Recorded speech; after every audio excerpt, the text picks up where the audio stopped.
aqui. E vocês me lembrem, aliás, me lembrem não, me avisem se vocês estão vendo meus slides. Sim? Não, agora a gente está te vendo. Antes a gente estava vendo os slides. Não? Nada ainda? Vou voltar. Peraí.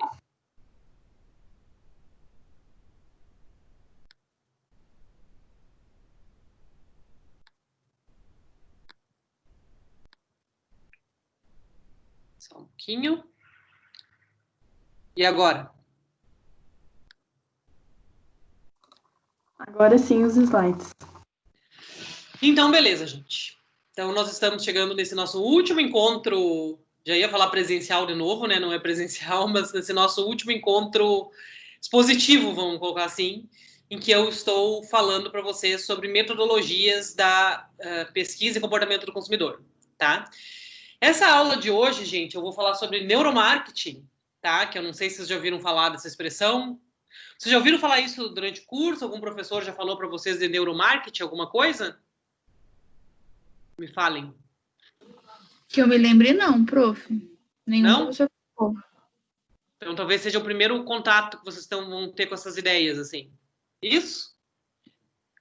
É uma coisa bem recente, tá, gente? Vocês vão ver, tá? Que é um ramo, digamos assim, do marketing. Não é exatamente só marketing, tá? Como eu vou esclarecer durante a aula. Mas são pesquisas, são estratégias de pesquisa, uma metodologia bem recente que está surgindo dentro do marketing. Não é muito feita ainda, porque vocês vão ver que é uma metodologia cara, tá? Para se fazer, certo?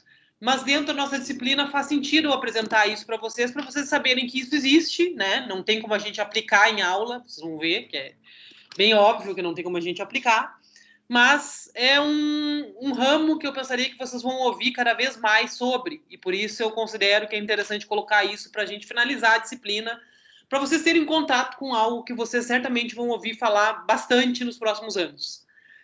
Beleza? E vocês vão ver que essa aula são noções, né, de neuromarketing, vai dialogar bastante com a aula que eu dei na semana anterior, que é sobre consumo e psiquismo, né? A gente pensando nesse diálogo com a psicologia, tá? Porque o neuromarketing também tem um diálogo com a psicologia, não apenas com ela, mas também com ela, tá? Mas eu vou me adentrar para explicar para vocês. Os slides eu disponibilizei para vocês já no AVA, tem bastante slides, mais do que normalmente eu trago, mas no final eu vou entrar em bastante exemplos, tá? Tem muitos exemplos na aula hoje, tá? Então, são slides que vão mais rápido, assim. Por isso, não se assustem se alguém, por acaso, baixou os slides e se assustou que tem quase 40 slides, tá? Então, vejamos. Ideias iniciais. Eu falei um pouco disso na semana passada. Não custa retomar. Vocês estão vendo, né? Passou o slide normalmente para vocês? Beleza? Dá para eu saber? Tá no primeiro ainda, prof. Estranho, por que não acompanha, né? Ninguém tá vendo um slide que aparece a capa de um livro? Não. Não? Então vamos lá de novo. Peraí. Agora apareceu. Agora eu vejo. Tá aparecendo? Sim. Sim. Peraí. E agora? Continua aparecendo. Aham. Sim. Ideias iniciais, né? Tá escrito. Isso? A lógica do Então, consumo. Ótimo, tá. Então tô aqui. Vou falar um pouquinho para vocês, gente. Estou retomando algo que eu já falei na semana passada, mas não custa retomar, né? Porque o meu objetivo aqui é contextualizar vocês, né? Já que a gente está basicamente no encerramento da disciplina, tá? Então eu estou meio que contextualizando o caminho que nós percorremos até aqui, certo? Ao longo dessa disciplina, gente, chamada Pesquisa e Comportamento do Consumidor, né? Nosso objetivo central foi familiarizar vocês com metodologias que nós usamos para pesquisar o consumidor. Bem simples, né? O próprio nome da disciplina já diz isso, já entrega isso, tá? Então, ao longo desses 2 meses, 3 meses, né, se a gente for pensar o semestre inteiro, nós passamos por várias metodologias, tá? Fizemos alguns exercícios práticos para vocês se familiarizarem um pouco mais com elas, né? Experimentarem elas. Vocês fizeram várias práticas também, né? Tentando, de alguma forma, assentar um pouco elas para vocês, para que elas não ficassem só num abstrato, certo? E são metodologias tradicionalmente usadas na pesquisa de mercado, tá? Algumas mais antigas, outras mais recentes. Então, nós falamos sobre entrevistas, aplicação de questionários, aplicação de formulários, metodologias etnográficas, que é quando a gente empresta as metodologias típicas da antropologia, tá? Lembrem que nós começamos, antes de falar tudo isso, nós começamos constituindo, né, esse grande guarda-chuva em que nós entendemos que as metodologias tendem a ser qualitativas ou quantitativas. Algumas delas são as duas coisas, certo? E dentro desse guarda-chuva, né, nessa dicotomia entre quantitativo e qualitativo, nós pensamos nessas outras metodologias bastante usadas na pesquisa de mercado, tá? Então, nós passamos por elas, né? Pensamos na etnografia, pensamos na netnografia, que é o uso da etnografia, mas agora com a internet, certo? Que é um espaço onde boa parte de nós passamos a nossa vida. Pensamos em grupo focal, que não é exatamente uma metodologia nova, mas eventualmente é usada, né? Porque tem algumas vantagens, assim como todas as metodologias têm vantagens e desvantagens, certo? Então, não dá para a gente pensar em nenhum momento que qualquer uma dessas metodologias é melhor que a outra, tá? Em nenhum momento eu espero ter sugerido que alguma fosse melhor ou pior, tá? Porque não são. Na verdade, as metodologias são sempre escolhidas pelo pesquisador de acordo com aquilo que ele quer descobrir. Para alguns estudos que vocês fizerem, talvez seja melhor fazer um questionário, né? Principalmente se eu quero levantar dados quantitativos, grande quantidade de dados. É muito mais provável que vocês façam isso por questionário do que façam isso por um grupo focal, né? Um grupo focal, vocês viram na prática, vocês trabalham com poucas pessoas, tá? Da mesma forma, se vocês forem fazer um estudo etnográfico, né? Vocês querem adentrar lá num grupo para fazer uma pesquisa, certamente vocês não vão fazer isso em grupos gigantescos, porque não tem como, certo? Então, só estou meio que situando o que nós vimos até aqui, tá? Em comum, gente, todas essas pesquisas, essas metodologias de pesquisa que nós fazemos, tradicionais, que é o que eu estou chamando por tradicionais, elas têm uma certa limitação, tá? Não quer dizer que elas sejam ruins, para ficar bem claro. Não quer dizer que elas não vão ser usadas daqui a pouco, elas sempre vão ser usadas. Mas elas têm uma limitação crucial, que é o quê, gente? Eu quero que vocês entendam para a gente chegar no neuromarketing. Eu já falei um pouco disso semana passada, eu estou retomando. Quando nós usamos essas metodologias e nós entrevistamos as pessoas, nós estamos confiando naquilo que elas nos dizem, certo? Então, quando eu vou fazer um grupo focal, o grupo focal dá uma certa margem para eu captar coisas para além do que elas dizem, certo? Uma pergunta bem rápida. Vocês sentiram isso quando vocês fizeram o grupo focal? Tipo, vocês conseguiram captar coisas para além do que as pessoas diziam? Era esse um dos objetivos do grupo focal. Vocês acham que vocês conseguiram? O que vocês acham? Tá clara a minha pergunta ou não? Prof, pode repetir a pergunta, fazendo favor? Posso. Vocês lembram que quando eu instruí vocês a fazerem o grupo focal, eu tentei instruir vocês que fizessem isso em vídeo, né, não só em áudio, né? Até alguns tinham me perguntado se podia fazer o áudio, eu até falei que dava, mas depois eu pensei, né, e recontextualizei, dizendo para vocês fazerem em vídeo. Por quê? Porque tinha umas certas deixas da interação que vocês não pegariam no vídeo, né? Também é difícil fazer em vídeo, porque, aliás, vocês não pegariam no áudio, tá? Também no vídeo as pessoas estão isoladas, mas no vídeo vocês têm a oportunidade de ver mais coisas que vocês não teriam oportunidade de captar no áudio. Porque quando nós estamos fazendo o grupo focal, nós estamos prestando atenção não apenas naquilo que as pessoas dizem, mas naquilo também que elas não dizem e que elas demonstram. Vocês sentiram um pouco isso quando vocês fizeram um grupo focal? Era essa a pergunta. Ah, sim.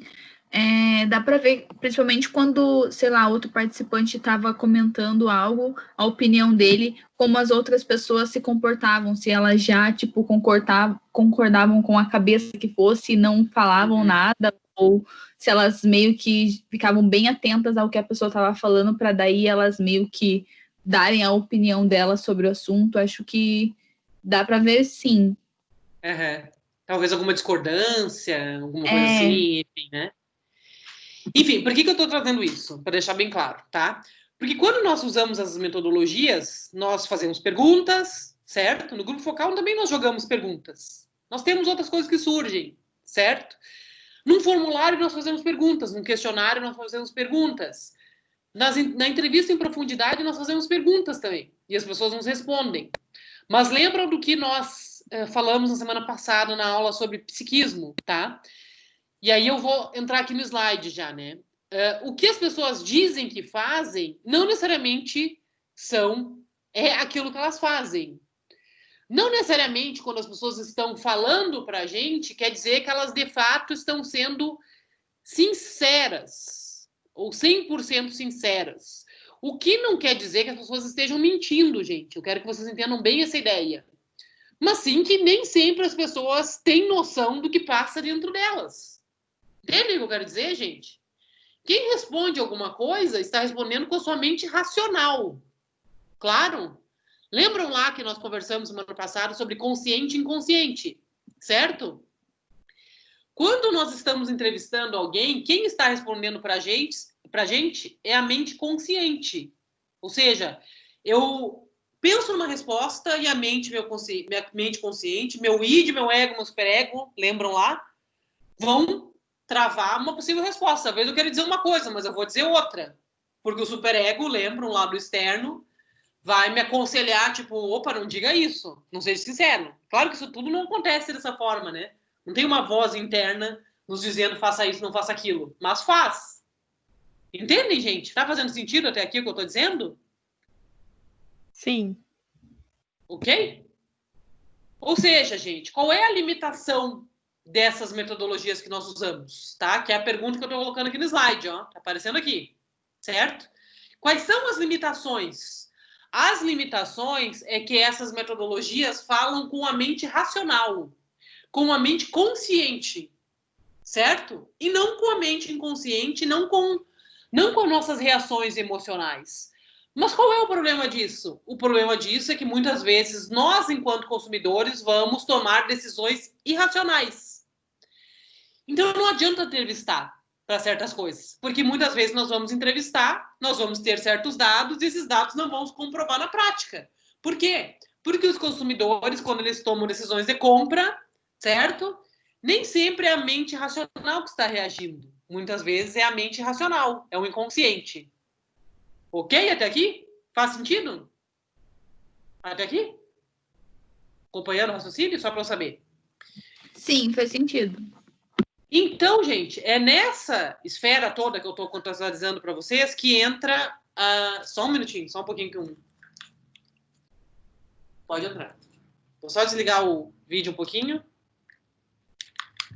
E já volto aqui, tá? É nessa esfera, gente, que entra o neuromarketing. Vocês vão entender agora mais por quê, tá? Antes de entrar, de fato, explicar as questões desse tipo de pesquisa, eu estou sugerindo aqui uma bibliografia básica bem interessante, tá? Que é de onde eu estou tirando boa parte das colocações que eu estou dizendo para vocês, que é um livro bem legal chamado A Lógica do Consumo, de um autor, se eu não me engano, dinamarquês, chamado Martin Lindström, tá? A referência está aqui no slide para vocês, para quem se interessar, tá? É um estudo bem novo, como vocês podem ver, de 2018, porque essa área é uma área bem nova. Beleza? Passando os slides, vocês me avisem se vocês estão acompanhando.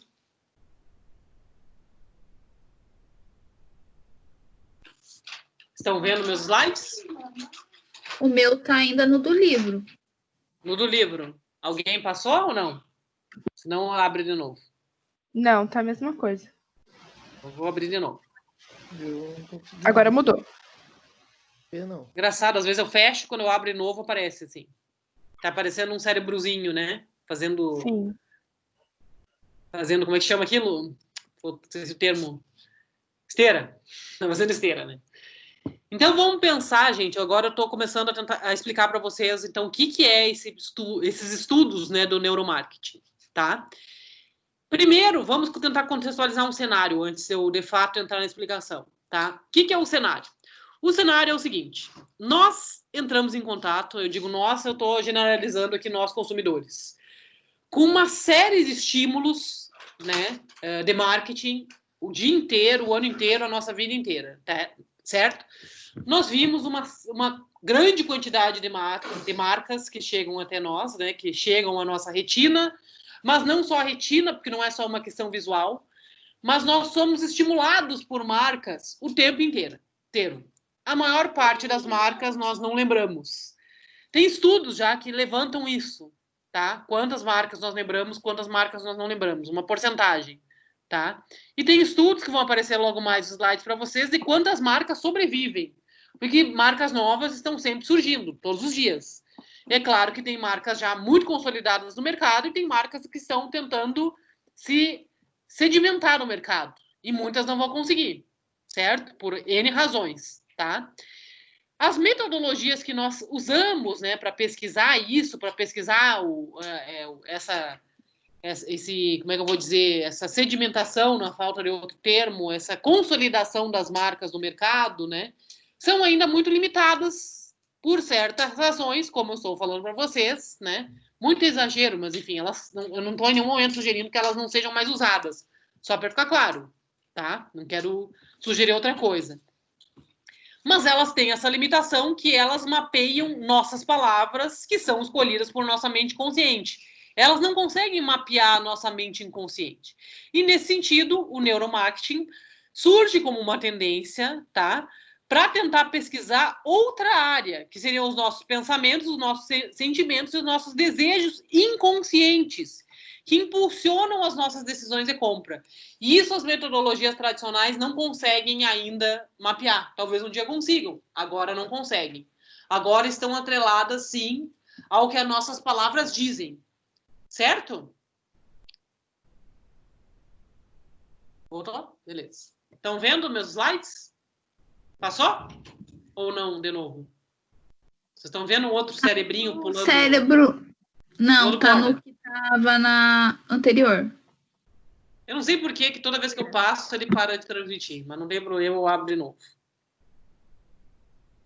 Embora não tenha feito nada, mas enfim. Então, deixa eu abrir de novo. Tá aparecendo? Ou ainda não? Um cérebro amarelo. Agora tá aparecendo você, prof. Então, eu vou abrir de novo. Eu realmente não sei, porque toda vez que eu passo o slide, ele para de transmitir.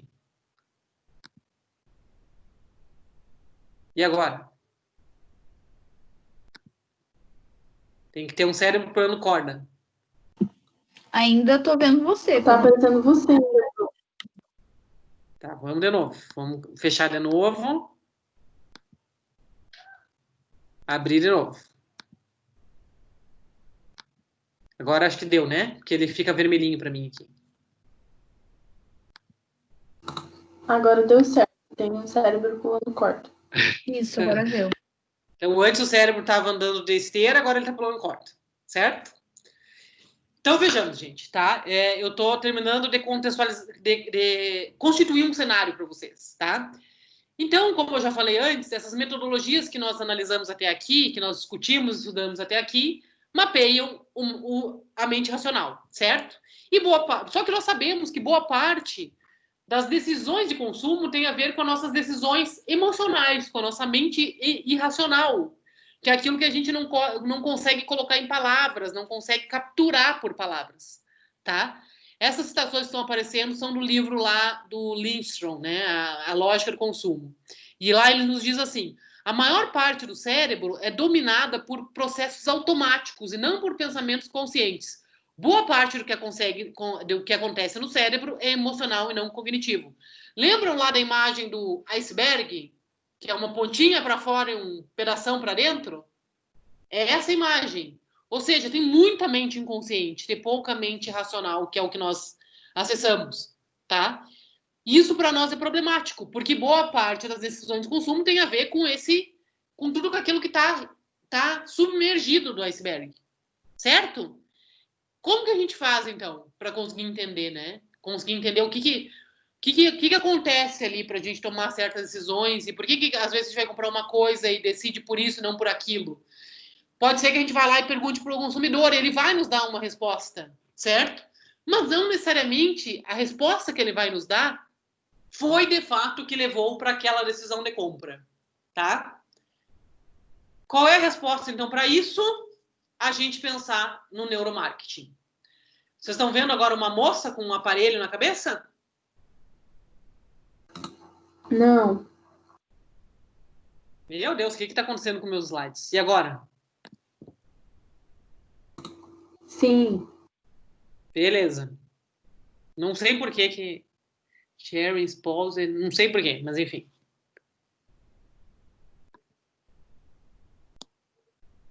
Não sei por que ele fecha toda vez que eu abro. Tá, moça? Agora tá você. Hoje o Teams está brigando comigo. E agora?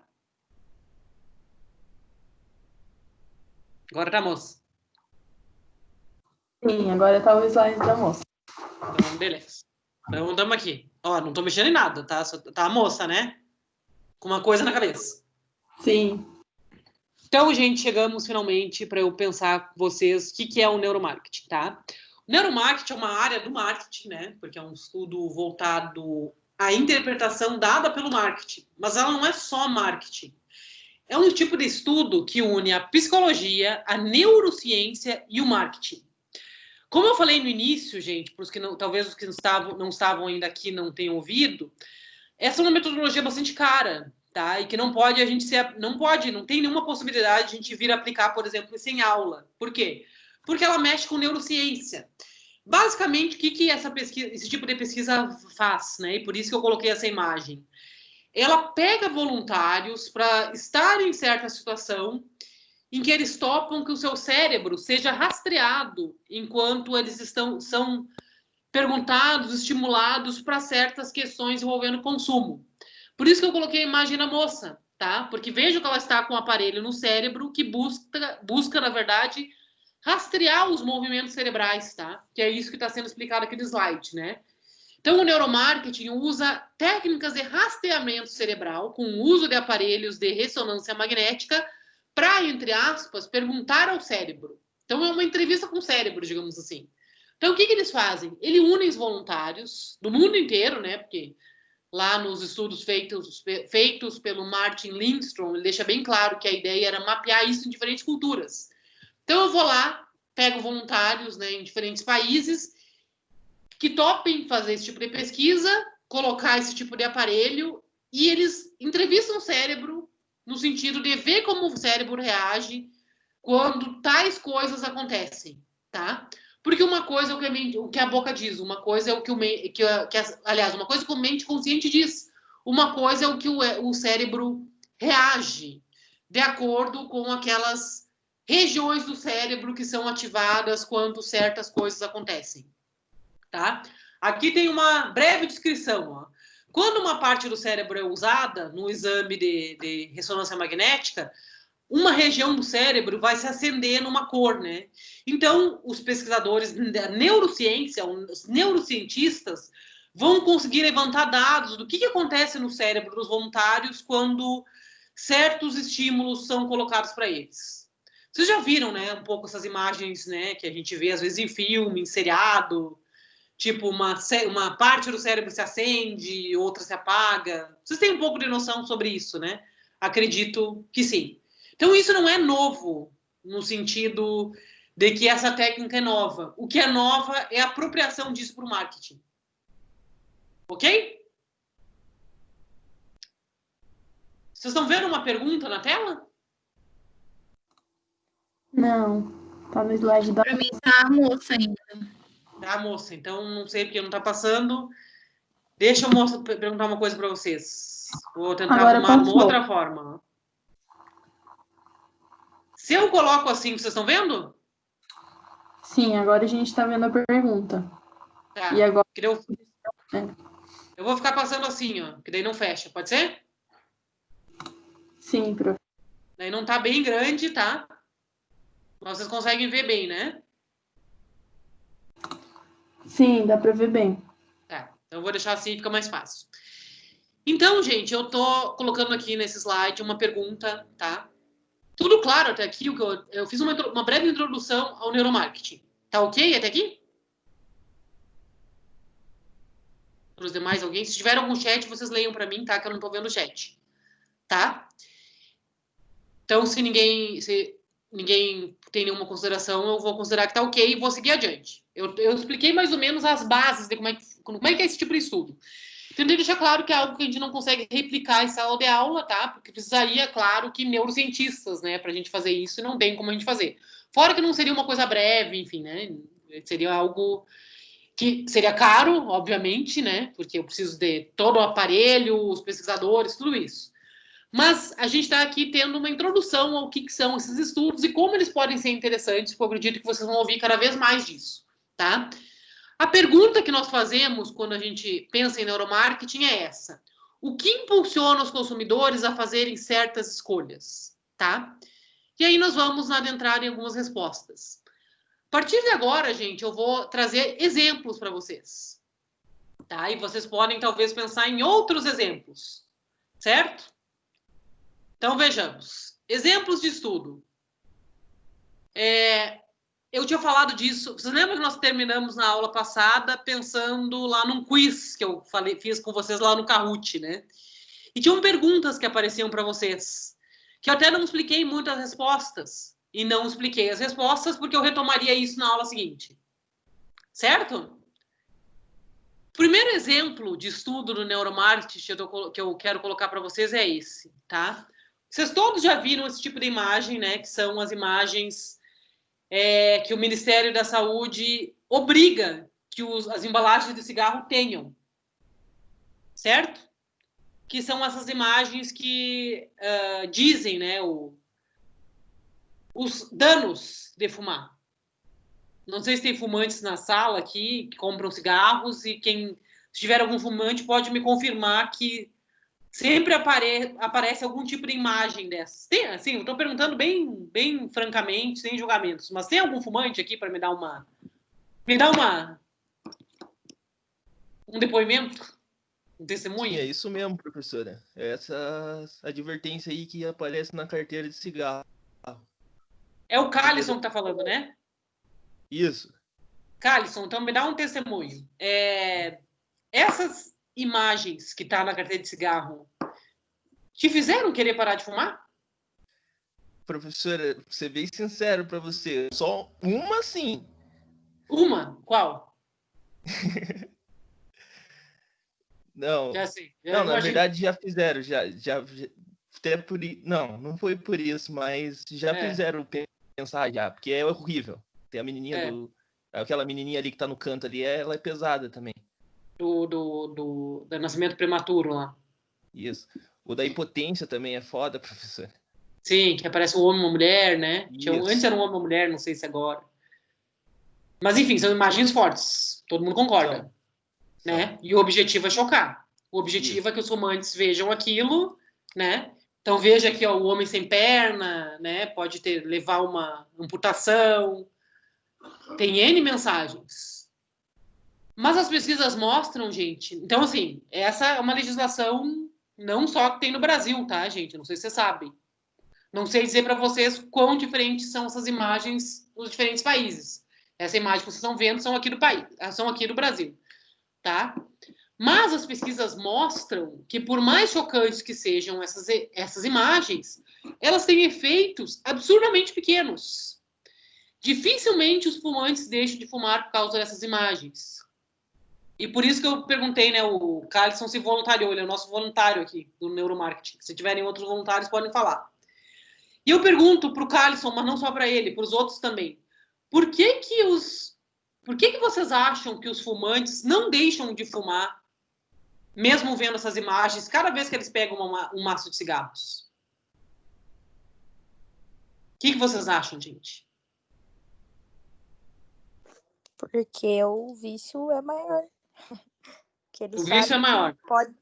Pode ter essa consequência, mas eles acham que com eles nunca vai acontecer isso. Pergunta, assim, é a colocação que eu coloquei aqui, ó. Os fumantes acham que essas consequências não acontecerão com eles? Será que é isso?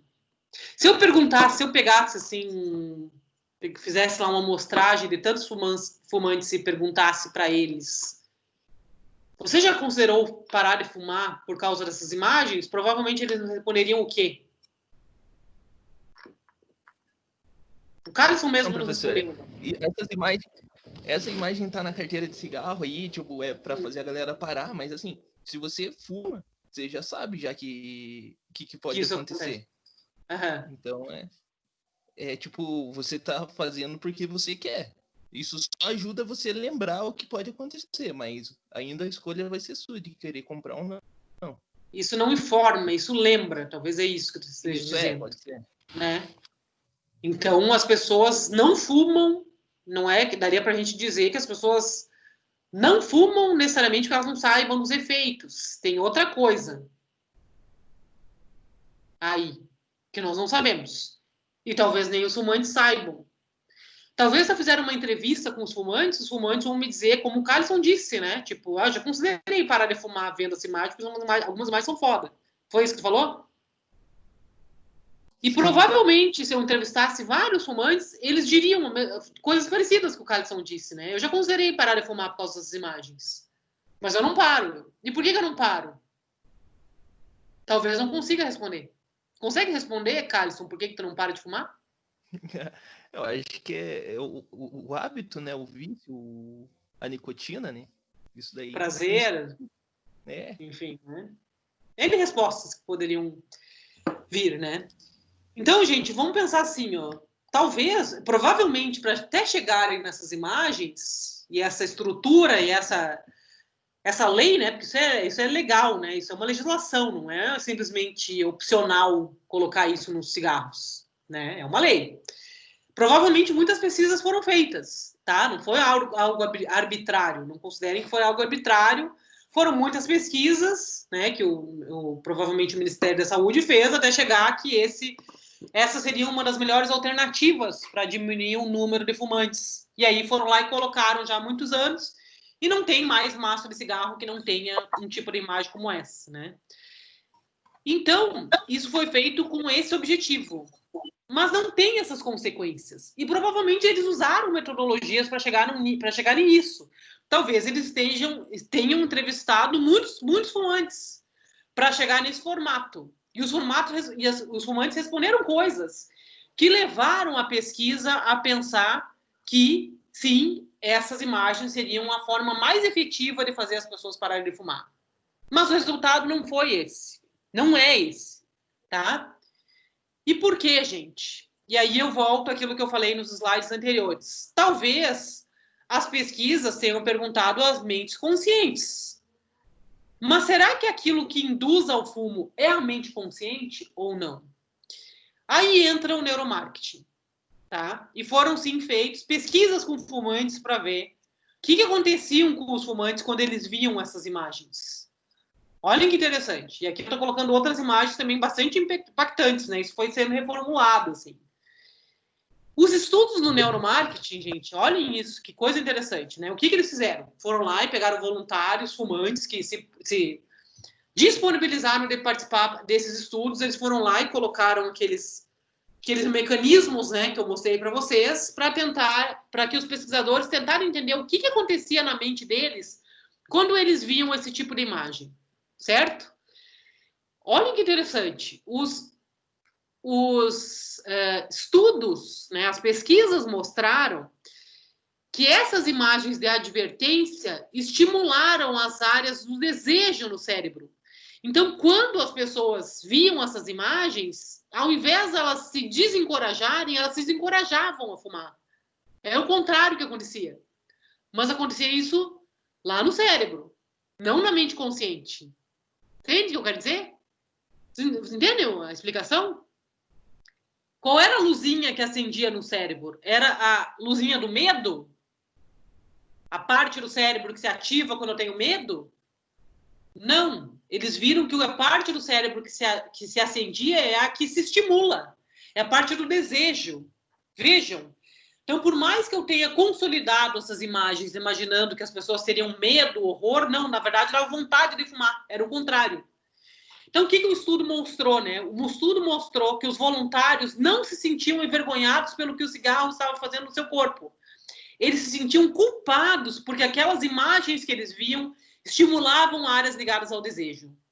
Não é doido isso se a gente for pensar, gente? As pessoas veem esse tipo de imagem e elas tendem elas acendem a vontade de fumar e não a vontade de deixar de fumar. Não é doido? Eu conseguiria capturar isso numa entrevista com um fumante? Não. Olha essa imagem, gente. O que essa imagem quer nos dizer, né? Tipo, pare de fumar agora. Porque se você não parar de fumar agora, e não diz isso metaforicamente, isso literalmente, você sofre. Não é as pessoas, você pode sofrer, é você sofre. Pode acontecer isso com seus dentes, pode acontecer câncer de boca, pode acontecer língua, esôfago, câncer de língua, câncer de esôfago, 1000 coisas, pode perder seus dentes. E mesmo assim, o neuromarketing, as pesquisas do neuromarketing mostraram que quando as pessoas veem esse tipo de imagem, elas têm vontade de acender um cigarro, elas não têm vontade de parar de fumar. Não é doido, gente, isso? Pensar nisso? Enfim, imagino que sim, né? Imagino que vocês achem. Sim, professora. E não tem como a gente responder isso, né? Porque não é a mente consciente falando, entendem? A entrevista diria outra coisa. Então, o neuromarketing, os estudos do neuromarketing nos dizem assim, nós podemos achar que nós sabemos o motivo pelo qual nós fazemos o que fazemos, mas uma inspeção mais minuciosa no cérebro nos diz outra coisa. Uma coisa é entrevistar a mente, uma coisa é entrevistar o cérebro, tá? Por aquilo que ele mostra, não aquilo pelo que a gente diz, tá? Então, os estudos lá do Martin Lindstrom, né, que é quem coordenou esses estudos, mostraram que os fumantes se sentiam estimulados a fumar quando eles viam esse tipo de imagem, não desestimulados. Então, isso nos levaria a pensar que essas imagens não fazem efeito, ou pelo menos não fazem tanto efeito quanto nós gostaríamos, tá? Não vamos generalizar que ninguém deixou de fumar, mas bem menos do que o Ministério da Saúde gostaria, tá? Então, vamos tentar amarrar tudo isso no que isso nos leva a pensar em relação ao neuromarketing, tá? Todos nós nos comportamos de maneiras que não têm nenhuma explicação lógica ou simples. Todos nós somos mergulhados numa mente racional. Todos nós temos reações emocionais. Por exemplo, quanto mais estressados nós tivermos, quanto mais submetidos ao estresse, maior será o medo, a insegurança e a dúvida que sentimos. E maior será a probabilidade de nós reagirmos, nos comportarmos irracionalmente, emocionalmente, tá? Então, notem que aqui estão surgindo algumas pistas já para a gente que vão nos levar a possíveis elementos para pensar numa ação de marketing, né? Para construir, por exemplo, uma estratégia de uma campanha. Que o neuromarketing pode nos servir para isso, certo? Então, pensem comigo. Se quanto mais estressados nós tivermos, né, quanto mais com medo nós tivermos, mais inseguros, talvez haja uma pista aqui para a gente pensar que é usar a insegurança e usar o medo funciona. Pode ser que seja isso, tá? É claro que isso não é também uma decisão arbitrária, não é tipo algo que nós estamos decidindo aqui. É algo que o neuromarketing está nos mostrando, tá? Ok até aqui, gente?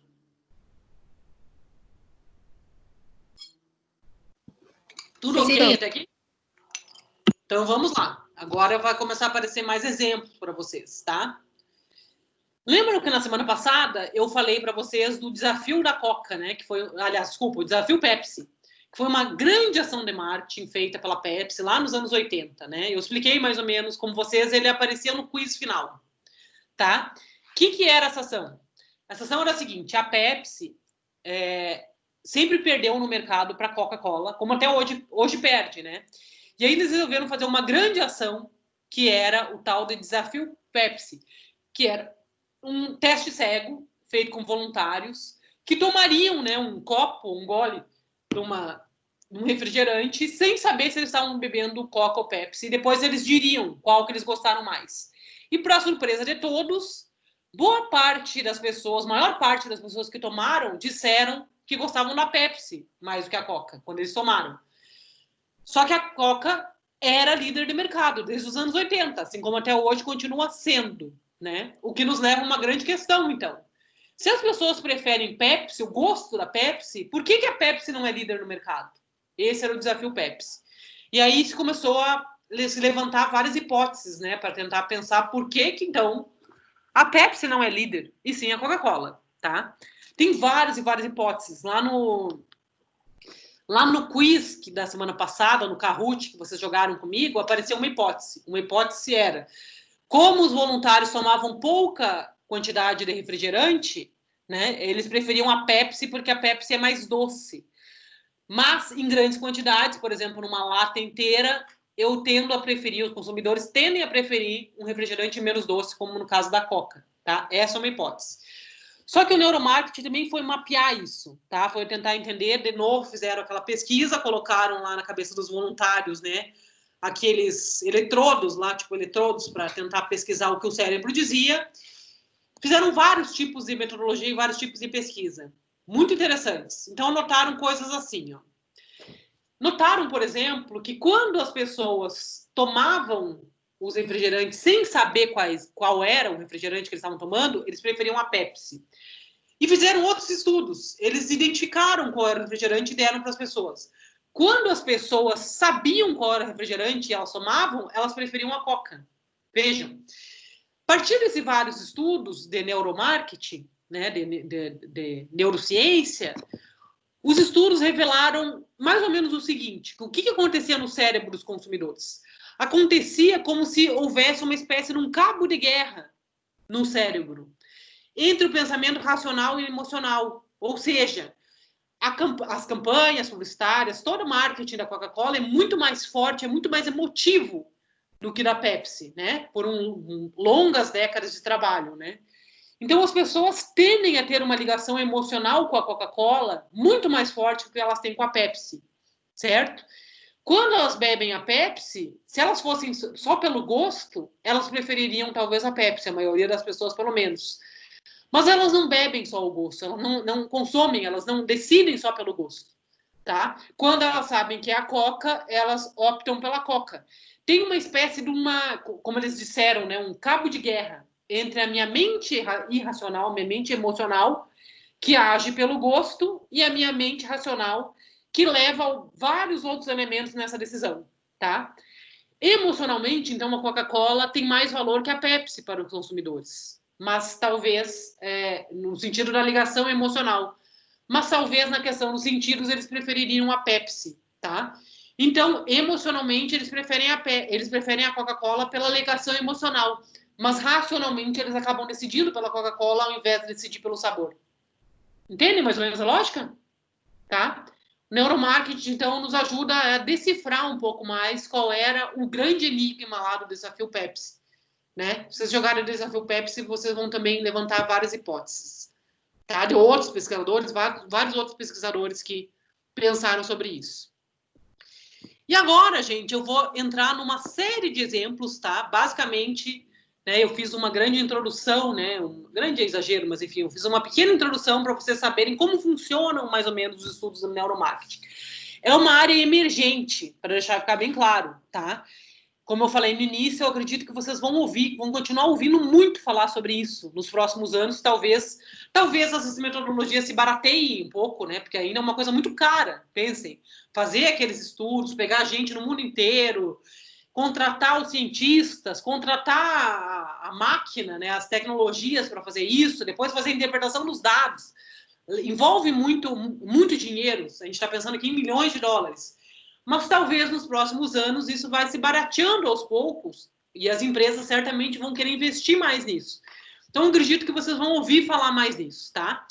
Então, a introdução à metodologia era essa. Agora, eu vou apresentar para vocês algumas constatações que os estudos de neuromarketing já fizeram, tá? Então, agora são vários slides que vão levantar dados para vocês. E são dados que podem ser úteis para vocês, inclusive, usarem, certo?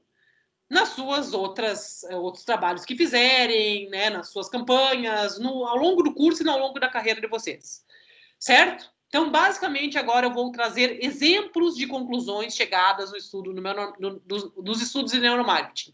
Porque não é só mapear o cérebro, é mapear o cérebro, levantar esses dados e interpretar esses dados. Ok, gente? Até aqui? Beleza? Beleza. Sim, prof. Então, agora, vejamos os exemplos que nós já temos. Primeiro, eu vou falar um pouquinho sobre as estratégias do marketing eleitoral, né? Que é uma área muito tradicional também, né? Houve, ao longo das últimas décadas, eu estou pensando ali, vamos adentrar nos anos 80, anos 90, né? Que houve uma grande ascensão do marketing eleitoral, de pesquisas. Tanto que, se vocês forem pesquisar, isso é muito interessante, gente. Forem pesquisar os debates eleitorais lá nos anos 80, que é quando isso começa a ser televisionado, e depois começa a pegar nos anos 90, nos anos 2000, vocês vão ver que são muito diferentes. Muito diferentes. Por quê? Porque começou a haver um aprimoramento dos estudos do marketing eleitoral e os candidatos começaram a ficar muito preparados, né? Então, quando a gente vai ver os debates mais antigos, vocês vão ver pessoas mais espontâneas, né? E os mais recentes, cada vez mais calculados, friamente calculados, para tanto responder num debate, quanto propaganda eleitoral mesmo, friamente proposta e engendrada para causar certos efeitos nos eleitores. Tá? O neuromarketing entra aí também para tentar mapear certas questões, o que dá efeito. E vocês devem lembrar que, quando a gente pensa em campanhas eleitorais, tem alguns clichês que nós sempre vemos. Por exemplo, aquelas imagens voltadas ao futuro, né? Então, eu vou lá e mostro o candidato de baixo para cima, bem iluminado, olhando para os horizontes. Mostro crianças, mostro imagens otimistas de esperança. Vocês com certeza já viram isso tudo. Certo? Vocês todos vão estar visualizando mais ou menos isso que eu estou dizendo. Ok? Concordam ou não? Essas imagens de otimismo, de esperança. Tá? Como isso um clichê do marketing eleitoral. Só que o neuromarketing foi lá também fazer pesquisa no cérebro para ver o que acontecia. E eles notaram o quê? Esses estudos notaram o quê? Que, diferente do que a gente imaginava, essas imagens de esperança, de otimismo, né, de futuro, funcionam mais do que outros efeitos, outras estratégias, como, por exemplo, enfatizar no medo. O medo é uma das emoções mais memoráveis quando eu vejo uma campanha, não só eleitoral, mas outro tipo de campanha. Tá? O medo sempre funciona muito bem, tá? No sentido de restar o cérebro. Porque lembre-se que nós vemos coisas o dia inteiro e pouquíssimas vão restar. Pouquíssimas vão se assentar na nossa memória. O medo é algo muito lembrável, digamos assim, muito memorável. Vamos pensar em exemplos. Exemplos que talvez vocês já tenham visto isso num meme, agora mais recente isso foi retomado, mas talvez vocês não lembrem que lá, isso em 2002, né, que a atriz Regina Duarte fez algumas inserções, né, no horário político, apoiando o candidato José Serra contra o Lula. Tá? E teve uns depoimentos que ela dizia, isso virou um meme, hoje em dia é um meme, né? Embora já faça muitos anos, 18 anos já, em que ela dizia, eu tenho medo. Já ouviram falar disso? Com certeza. Sim? Eu não lembro se já vi, prof. Então, nunca ouviram falar disso. Não é nem ver, né? Porque em 2002 vocês eram pequenininhos. Mas vocês já ouviram falar? Já viram imagens recentes agora, quando ela era secretária? Eu vi muito meme, assim, tipo, eu tenho medo. Do que estava brincando? Estava brincando com essa participação que ela fez lá em 2002, na campanha do Serra. Quando ela aparecia num depoimento, aqui é um print, tá? Do vídeo. Ela dizendo, eu tenho medo do que vai acontecer com esse país se o Lula ganhar, enfim, tá? Isso é muito memorável. Eu diria para vocês que, com certeza, a campanha bem-sucedida do Bolsonaro, que foi uma campanha muito inteligente, deu certo, tanto que ganhou. Boa parte do sucesso, a eficiência, tem a ver com ter usado essa estratégia do medo. Era muito menos uma estratégia de otimismo, de uma proposta do futuro melhor, e muito mais uma estratégia de medo do passado. Concordam? Pela lembrança de vocês? Isso funcionou muito bem. Beleza? Não vou nem adentrar nas minúcias, até porque nem lembro, tá? Mas eu diria para vocês que se a gente for analisar a campanha, provavelmente, até porque tinha pouquíssimo espaço, né? Não é doido pensar assim que o candidato que ganhou era o candidato que tinha... Um dos candidatos que tinha menos espaço em TV. Então, como que ele ganhou? A TV não é tão importante, né? Mas era uma campanha que se fundamentou muito nessa tecla do medo, e o medo é memorável, tá? E isso é algo constatado via estudos de neuromarketing. Esse é um dos primeiros elementos. Outro clássico da publicidade, anúncios de carro, né? O neuromarketing também foi tentar mapear o que acontecia no cérebro dos consumidores, principalmente em homens, que quando a gente faz campanha de carros, geralmente a gente pensa no público masculino. Embora já estudos, como disseram lá naquela aula as meninas do 6510, que quem decide a compra do carro é a mulher, muitas vezes. Mas as campanhas são direcionadas muito para o público masculino. E aí foram fazer também estudos no cérebro dos voluntários e notaram que quando as pessoas veem anúncios de carro, a área que é estimulada no cérebro é a área associada à recompensa e reforço. E por isso que há uma associação, né, uma certa estímulo ao público masculino. Por quê? Porque eles investigaram e chegaram à conclusão que a atividade, se estimula a área da recompensa, a área mais recompensadora, né, e de reforço para a maioria dos homens, pelo menos para os homens, é a imagem do sexo. E por isso que o carro normalmente tem associação sexual para os homens. Não por acaso, como nós vimos na aula anterior, vocês lembram que eu trouxe alguns anúncios de carro e tentei analisar para vocês quais eram os valores, os sentidos que estavam sendo reforçados naqueles anúncios, né? Então, sim, há uma clara associação com sexo associado a carro, né? O Martin Lindstrom fala assim, né, que o carro no anúncio para o público masculino é mais ou menos como se fosse aquela plumagem do pavão. Vocês sabem que que é a analogia aqui? O pavão, ele atrai a fêmea porque ele tem aquela plumagem, né, aquelas penas maravilhosamente coloridas e brilhosas, enfim. E ele atrai pelas suas penas. As penas simbolizam vigor, virilidade, e da mesma forma o carro tem essa associação, né, na mente inconsciente, acaba fazendo essa associação, né? E aí eu recordei a citação que eu achei ótima, que diz assim, né? Por isso que o carro, principalmente o carro esportivo, não um carro utilitário, não um carro barato como o Uno, né? O Uno não está pensado... Lembra lá da campanha do Uno? Eu acho que era o Uno, Mob, que aparecia. Não está sendo pensado exatamente para o público tradicional masculino, né? Porque o público tradicional masculino está buscando um carro que acione esses valores de virilidade, vigor e status social. Aí eu recordei a citação que eu achei ótima, que diz assim: se você é forte e bem-sucedido como um animal, pode se dar ao luxo de gastar energia em algo tão sem propósito como um carro esportivo gigantesco, como, por exemplo, eu comprar um carro, né, lembram lá que apareceu o Jeep na aula passada? Eu comprar um carro com tração nas 4 rodas para eu andar na terra batida, sendo que eu nunca vou para a terra batida, sendo que eu não tenho fazenda, não tenho nada. Mas eu quero ter um carrão gigantesco, porque para mim tem a ver com o status, né? O status e virilidade, tá? Isso eles constataram também, confirmaram, na verdade, isso já sabia, mas confirmaram por meio dos estudos do neuromarketing. Ok? Próximo exemplo. Vamos falar um pouco agora sobre merchandising, que é essa inserção das marcas, né, na publicidade, nos filmes, né, e como que isso opera na mente dos consumidores.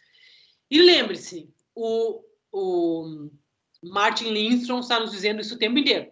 Nós vemos marcas o tempo inteiro. Pouquíssimas vão restar na nossa memória. Então, qual é o segredo? Né? Não tem uma resposta simples qual é o segredo, tá? Mas nós temos algumas chaves para pensar de o que funciona e o que não funciona. E aí ele vai nos dizer assim, para que um produto seja lembrado pelos consumidores, ele precisa ter uma função clara na narrativa e envolvê-lo emocionalmente. Por isso, por exemplo, quando a gente pensa num filme, né, pensa na indústria de Hollywood, quantas marcas costumam aparecer de uma forma disfarçada dentro de um blockbuster, por exemplo, né? Não adianta eu encher de 1000 marcas, porque essas marcas não vão ser lembradas, certo? Para eu conseguir que uma marca seja lembrada, ela tem que ter alguma associação na narrativa, tá? Ela tem que, de alguma forma, ter uma relação, tem que fazer algum sentido na história do filme. E aí ele vai citar como exemplo o filme do ET, lá de 82, certamente vocês já viram ou já ouviram falar, né? E é muito interessante na história do ET. Vocês já viram o ET? Para saber se é óbvio, assim, que todo mundo viu o ET. Sim. Viu, Gisele? Sim. Demais, já viu? Todo mundo viu o ET? É um filme que as crianças veem normalmente hoje? Sim. Se vocês viram o ET, vocês provavelmente viram mais recentemente do que eu. Vocês lembram da cena em que aparecem os chocolates? Sim. Não. Uns não e uns sim. Os que lembram, onde que apareceu o chocolate? Qual era o contexto?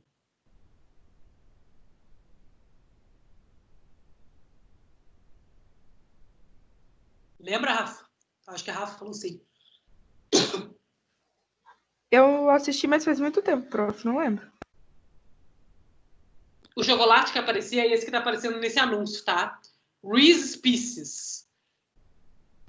Tem uma história interessante, porque, na verdade, o Spielberg tentou fazer uma parceria com o M&M's. Propuseram. E o M&M's não quis fazer essa parceria para aparecer no filme. Acabou que esse Reese's Pieces topou. Quis fazer a parceria, né? Quis fazer o merchandising. O resultado é que foi, deu um pulo de 800% na venda dos chocolates. E por que deu esse pulo? Porque era uma cena muito marcante. O chocolate, ele não era aleatório, ele não aparecia no fundo. Ele tinha a ver com uma cena que aparecia no filme, porque tem uma cena lá em que o ET tem que deixar os chocolates para que as crianças voltassem para casa, alguma coisa meio assim, tá? Eu faz muitos anos que eu vi, então eu não me lembro da cena. Certo?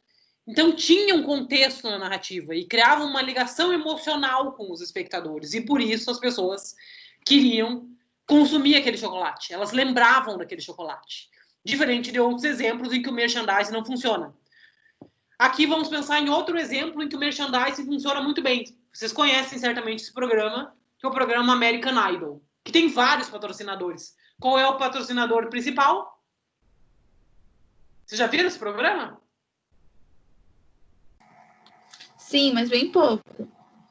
Bem pouco, porque ele passa onde? Eu não sei se ele passa na TV aqui, né? Na TV fechada nossa. Eu ouvi falar mais do The X Factor do que dele. X Factor. Mas alguém já viu? Vocês sabem, pelo menos, qual é o principal? Tem vários patrocinadores, tá? Assim como geralmente esses reality shows, tem vários patrocinadores. Big Brother. Aliás, só uma pergunta bem rápida. Vamos fazer um teste, né? Vocês lembram os patrocinadores do Big Brother? Vamos ver se restou para vocês. Me listem alguns. Passou agora há pouco, né? Americanas. Eu só lembro da Lojas Pompeia. Pompeia? Agora, nesse último. E no anterior também. Pompeia. Fiat. Havaianas. Deixa eu ver. Tinha aquela marca de produto, não lembro qual que era, de cabelo, Embeleze, não sei, não era Embeleze, era uma outra. Embeleze? Será que era Embeleze? Será que não era? Filco. Qual? A Filco. Filco? Isso. A primeira que eu lembrei, que vocês não lembraram ainda. Que eu achava que apareceu um monte, assim. Teve aquela Above, eu acho que é Above. A Bove, lá do desodorante, né? Eu me lembro, me chamou a atenção, porque eu ficava pensando, nossa, eles tentaram fazer tentaram se associar com a Dove, sei lá. Toda vez eu pensava nisso. Vocês não falaram... Posso falar mais? Ou vocês lembram mais alguma? Só lembrei dessas, por enquanto. Vocês não mencionaram a C&A.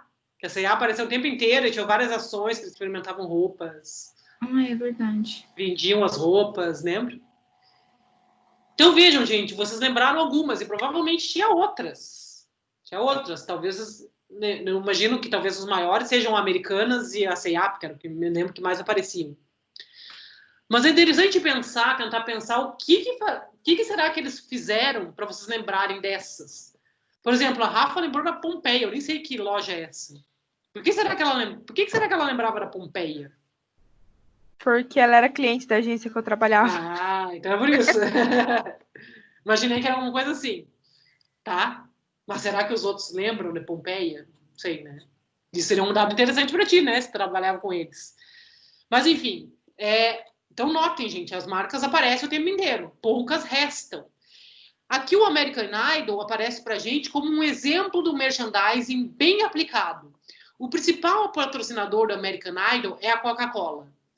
Se vocês forem observar os episódios do American Idol, vocês vão ver que a Coca-Cola aparece o tempo inteiro. E ela está inserida também na narrativa, mais ou menos como disse com o ET, mas claro que numa outra lógica, né? Porque aqui é um programa, um reality show, não é um filme. Então, assim, aparece. Os copos da Coca-Cola sempre aparecem, tá? Sempre que estão nos testes, depois estão no programa, os jurados estão sempre com um copo da Coca-Cola na frente, como vocês veem nessa foto. Mas tem vários outros elementos que ficam reforçando essa questão da marca, né? Por exemplo, vocês devem ter notado aqui, a foto não está dando para ver muito bem, mas talvez vocês notem que as cores da Coca-Cola estão ressaltadas no cenário. O vermelho da Coca-Cola. E os próprios ângulos, o próprio design da Coca-Cola, né? Não dá para notar que, de alguma forma, a mesa que eles estão sentados tem alguma coisa meio do copo e da garrafa? Não tem um pouco? Assim como vários outros elementos do cenário também vão ficar remetendo, né? A logo, a marca, a garrafa, né? A vários outros signos que nos fazem lembrar da Coca-Cola. Então, a Coca-Cola pensaria aqui como um bom exemplo, citado como um bom exemplo, um merchandising bem aplicado. Porque não é só aparecer. Só aparecer não é suficiente, porque aparecer, 1000 marcas aparecem o tempo inteiro. Ele está inserido, e ele se torna quase como um sinônimo de American Idol. Tá? Aqui é um outro exemplo de um bom merchandising, segundo cita lá os estudos do neuromarketing. Mas há exemplos também de mau merchandising. Porque o merchandising, né, como os estudos no neuromarketing nos mostram, o excesso vai nos levar à cegueira. Ou seja, quanto mais marcas eu fico colocando, menos os espectadores enxergam. Tá? E aqui aparece um exemplo de um filme que tem mais de 100 marcas. Vocês viram esse filme? Cassino Royale, do 007? Alguém viu? Sim. Vocês conseguem lembrar de alguma marca que aparecia?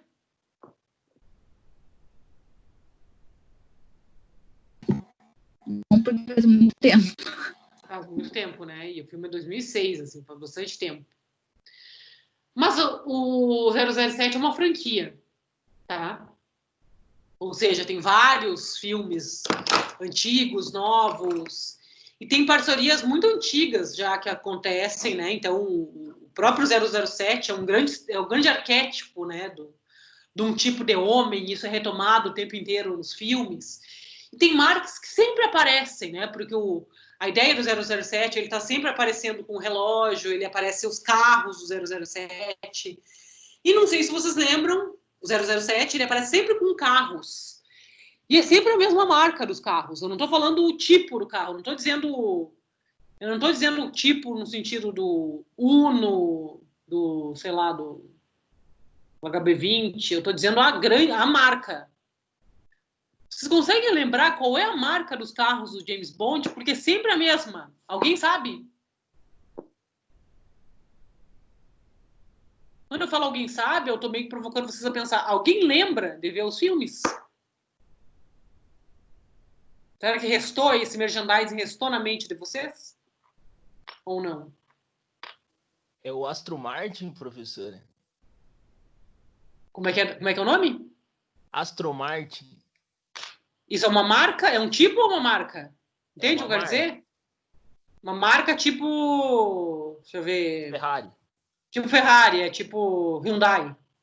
Isso? Não, Hyundai não. Tipo Ferrari, Porsche. Maserati, marca grande, é uma marca de carros luxuosos, na verdade. Ah, tá, mas é uma marca, não tô dizendo nem o tipo, assim, mas tipo Volks, não no sentido de ser luxuosa, mas é uma marca. Não, sim, é uma marca tipo Volks. Não é essa. Não? Ah. É a Ford. Os carros são Ford? sempre da Ford que aparecem. Mas vocês não lembram. Vocês talvez tenham visto o filme e não lembram. Isso quer dizer que provavelmente esse merchandising não está bem aplicado. Antes de eu passar para o próximo slide, mas só para jogar também uma pesquisa aleatória, vocês lembram de algum filme que vocês lembram, alguma marca que aparece? Alguma marca que vocês lembram em algum filme? Eu lembro de, acho que é Prada, no Diabo Veste Prada. Ah, de alguma frase no nome, né? Mas, tipo, de quando a Andy passa pela transformação e daí ela pega as roupas lá e isso fica bem evidente. Eles falam bastante do nome de Da marca. Prada, né? Os Claro, provavelmente é patrocinado pela Prada, né? O filme, enfim. Deve ser, imagino. Provavelmente. Algum outro, assim, que não seja, talvez, só para lembrar, assim, quanto que a gente observa ou não marca. Deixa eu ver se eu lembro de algum.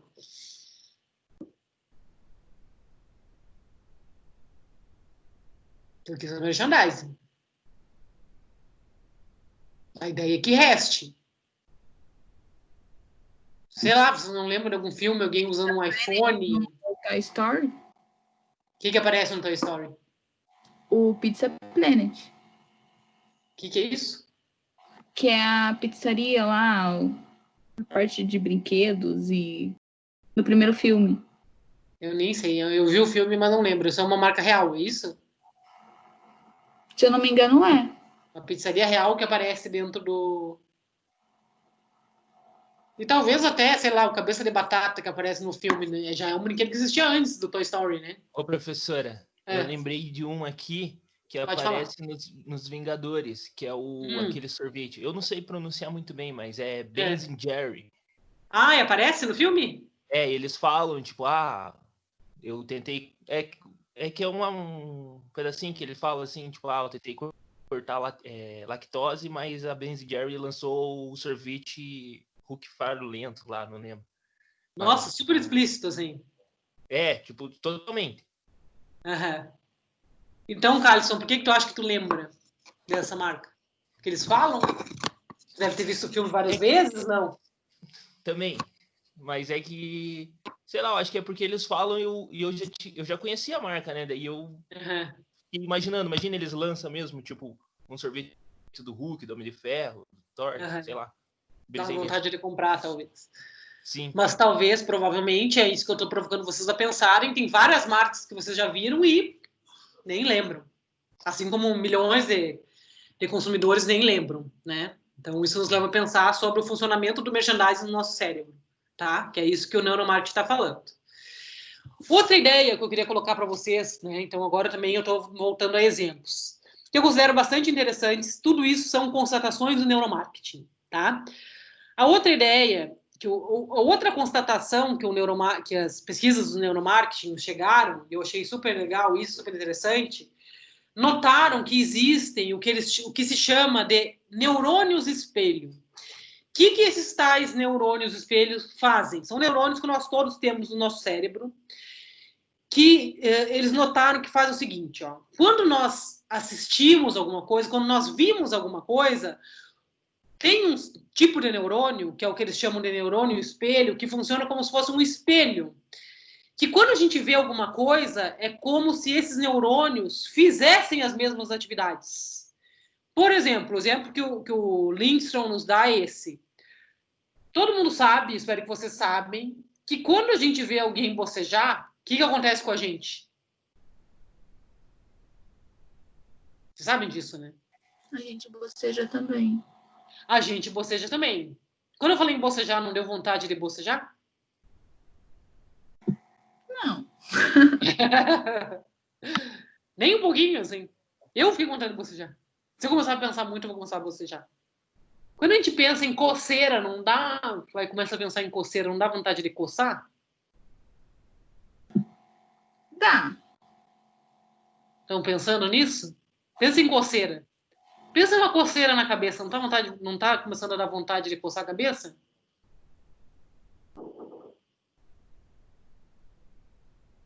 Professor, eu cocei a cabeça aqui sem querer. São os neurônios espelho. Tá? Então, o que os neurônios espelho fazem? Eles fazem a gente praticamente fazer a mesma coisa que a gente vê no cérebro. Olha que coisa interessante. Então, ver e fazer tem efeitos bastante semelhantes para o cérebro. Quando eu vejo alguma coisa, é como se eu estivesse fazendo. Quando eu vejo uma pessoa... Então, vamos ampliar isso para ver onde isso entra no marketing. Quando eu vejo uma pessoa vestindo uma roupa, é como se eu estivesse vestindo aquela roupa. E é isso que, de alguma forma, dá um sentido para mim. Me dá um desejo. Quando eu vejo uma pessoa super feliz e arrojada vestindo uma roupa, é quase como se eu estivesse vestindo aquela roupa. Me dá a sensação. Eles constataram isso por meio das pesquisas com o cérebro. E é por isso, por exemplo, que nas imagens de moda, né, quando eu vejo... Eu sempre pensei sobre isso. Por que quando eu vejo uma imagem de uma modelo vestindo uma roupa maravilhosa e eu não tenho o mesmo corpo daquela modelo, por que eu sinto vontade de vestir? Porque é quase como se eu estivesse vestindo no cérebro, né? Nos causa desejo de vestir aquela roupa, desejo de ser aquilo. E não um mal-estar de que eu não sou aquilo. Entendem, mais ou menos? Então, ver e fazer, porque eu faço no cérebro, é quase como se fosse a mesma coisa, tá? Para o cérebro. Por essa razão, quando eu vejo cenas num filme, por exemplo, de atores fumando, isso pode me dar vontade de fumar. E por isso que boa parte dos adolescentes começa a fumar na época da adolescência, quando eles veem adolescentes fumando. E essa imagem é uma imagem positiva. Não tem a ver apenas com filmes, mas também com filmes. Os fumantes, né? O Carlson deu seu depoimento, talvez tenham outros fumantes. Daria para vocês começarem a pensar o que será que deu vontade, o que levou vocês, enquanto fumantes ou ex-fumantes, a ter vontade de fumar. Provavelmente foram imagens. E essas imagens, de alguma forma, era como se fossem vocês fazendo, que é a lógica dos neurônios espelho, tá? Então, já há estudos que mostram que boa parte dos adolescentes que começam a fumar faz isso porque eles veem cenas de desejo de pessoas fumando nos filmes, ou na publicidade, ou nos clipes, onde mais eles vejam, né? Essas imagens dos ídolos fumando. Por isso que é muito complicado, digamos assim, né? Quando influenciadores fumam, porque isso estimula, assim, as pessoas a fumarem, tá? Vocês certamente ouviram falar do tal do unboxing. Já viram vídeos de unboxing? Quem já viu? Sim. O que é um unboxing? É fazer um vídeo abrindo uma caixa. Os recebidos, por exemplo. É o quê? Desculpa, não ouvi, Rafa. Fazer um vídeo enquanto eu abro uma caixa dos recebidos, por exemplo. Pode ser Mr. Box também. Sim. Vocês já viram esses vídeos? Vocês gostam? A pergunta. Alguém gosta de ver esses vídeos? Eu gosto quando é Mr. Box de clube de livro. Eu não gosto. Eu gosto de qualquer coisa. Gisele gosta de qualquer coisa, falou, né? Sim. Por que não gosta de ver isso? Acho que é como se eu me visse abrindo aquelas caixas também, como se eu estivesse comprando aqueles produtos também, sabe? Eu não posso comprar todos eles, mas eu vejo as pessoas comprando e eu entendo um pouco mais como eles são e mata a minha curiosidade e não sei, me deixa feliz. É meio como se fosse tu comprando as coisas, né? Meio isso, assim. O neuromarketing explica, são os neurônios espelho. É exatamente isso que acontece, tá? E aí, olha que aparece ali. Assistir a pessoas abrindo pacotes traz quase o mesmo prazer do que a gente abrisse um pacote. Então, quando eu vejo alguém abrindo um presente, né? Acho que a Rafa falou, tipo, um unboxing de livros, né? Que tu disse. Dá um prazer na gente, porque é coisa como se a gente estivesse abrindo. Certo? Olha que interessante. Isso nos leva a pensar também numa pista. Talvez explorar as sensações seja um caminho possível para fazer um produto restar na nossa memória, né? Então, eu estou pensando nisso, estou colocando isso até como pensar para vocês mais adiante. Vamos pensar numa campanha, no trabalho, ou na faculdade. Quem sabe explorar as sensações seja um caminho, né? Para eu engajar um consumidor, para eu engajar um espectador, para ele lembrar de um produto, né? E isso é explicado por meio dos neurônios espelho, como eu falei para vocês. Uma outra questão muito tradicional, né, na publicidade é a gente pensar no sexo, né? A quantidade de anúncios que nós temos que tem teor sexual, desde os anúncios de cerveja, né, que tem essa conotação e depois foram proibidos, das mulheres em trajes sumários, as mulheres, né, em poses sugestivas, em posturas sugestivas, né? E houve sempre essa não é exatamente um tabu, mas essa certeza na publicidade que talvez sexo venda, né? Então, quanto mais eu apelar para o sexo num anúncio, mais as pessoas lembrarão dos produtos. E o neuromarketing foi pesquisar isso também. Será que é verdade que sexo vende? Quanto mais eu apelar para o sexo, mais as pessoas vão lembrar? Sim ou não? Né? O neuromarketing foi pesquisar isso. Para isso, os estudos lá a lógica do consumo trouxeram um case bastante conhecido, que são os anúncios da Calvin Klein. Vocês já ouviram falar desse case da Calvin Klein? Não, nunca ouvi falar. É o seguinte, a Calvin Klein, nos anos 90, você sabe que a Calvin Klein é uma marca de roupa, né? E eles começaram, né, o Calvin Klein é um cara, né, que é o dono da marca, enfim, é uma indústria gigantesca, enfim. Começaram a usar uma estratégia publicitária bastante agressiva, que é fazer esses anúncios, como, por exemplo, essa foto que vocês estão vendo, que aparecem celebridades, que se tornaram celebridades, em parte, por causa dos anúncios da Calvin Klein. Vocês conhecem as pessoas que aparecem aqui? Elas são celebridades para vocês? Não reconheço quem são. E aqui? Aqui também tem anúncio da Calvin Klein. Quem que tá aqui? É o Justin Bieber, mas não reconheceria ele pelo anúncio, e sim por outras coisas. Tu viu aqui a foto e não viu que era ele? Não, eu sei que é ele, mas não reconheceria ele por esse anúncio, e sim porque ele já era famoso antes desse. Sim, tu lembra dele como celebridade, não como... Sim, porque eu não tô nem sugerindo aqui que foi o Calvin Klein que bombou ele. Mas aqui nós estamos pensando em celebridades que se tornaram maiores, pelo menos, também por causa do sucesso estrondoso da campanha da Calvin Klein, tá? Quem tá aqui nessas fotos é o ator Mark Wahlberg, não sei se vocês lembram dele, já viram filmes recentes com ele. Acho que ele fez Transformers, sei lá, fez 1000 filmes, assim. Ele depois se tornou ator. Começou como modelo, tá? E aqui a gente mostra também que é uma modelo famosíssima. O que é o case, gente? O case é porque a Calvin Klein começou a fazer uma série de anúncios extremamente sexuais, tá? E muito explícitos. Explícitos, não estou nem falando com nudez, a não ser que a gente vai considerar que aqui é nudez, tá? Pensem que isso nos anos 90, aqui nós estamos pensando numa semi-nudez, né? Porque ela está nua, né? Pelo menos da cintura para cima, está de calcinha, ele está com a cueca aparecendo, mas ela não aparece nua, exatamente. Só que tinha uma série de anúncios extremamente provocativos, e pensem isso nos anos 90, extremamente chocantes, que o Calvin Klein foi fazendo, né? A empresa Calvin Klein foi fazendo. Vou até jogar aqui vamos ver se abre aqui para vocês.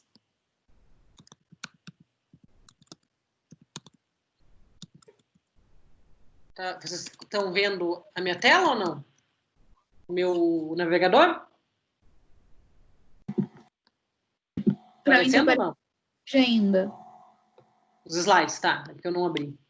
Só para ilustrar, né? Já que a gente tem essa possibilidade aqui.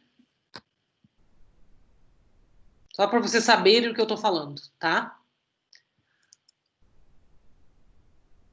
Estão vendo? Não, agora sim. Então, olha os anúncios, gente, da Calvin Klein. Claro que aqui, na verdade, são meio que umas brincadeiras, tá? Tipo, pegaram o modelo e botaram... Olha esse anúncio aqui. Olhem esse aqui com a Kate Moss e o Mark Wahlberg também. Vou abrir para vocês verem.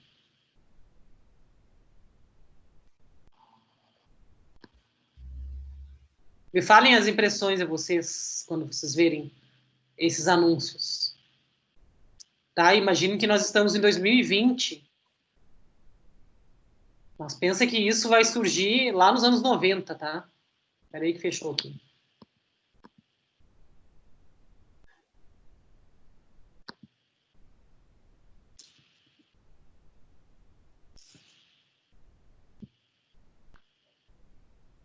Vou só fechar aqui. Estão vendo? Sim. Olha os anúncios. E me digam o que vocês acham. Ó, tem esse aqui, né, que eu mostrei. Sai fora.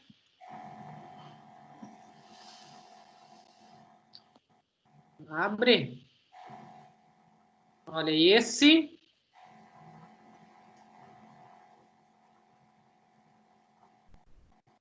Olha esse.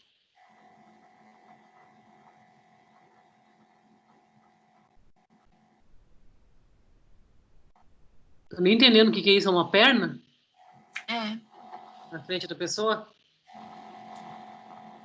Aqui estão até meio suaves, assim. Vou ver se aparecem uns antigos.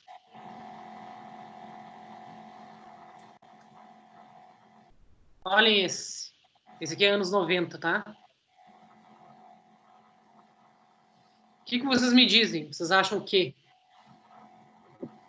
Vocês ficam meio escandalizados ou não? Acho que para a época que foi lançada, eles devem ter causado muita polêmica, né? E hoje? Não sei, eu acho que hoje em dia é mais... Não sei Olha o se Mark Wahlberg aqui, ó. é mais comum, mas... Também não é algo tão surreal de se ver. Isso aqui parece forte?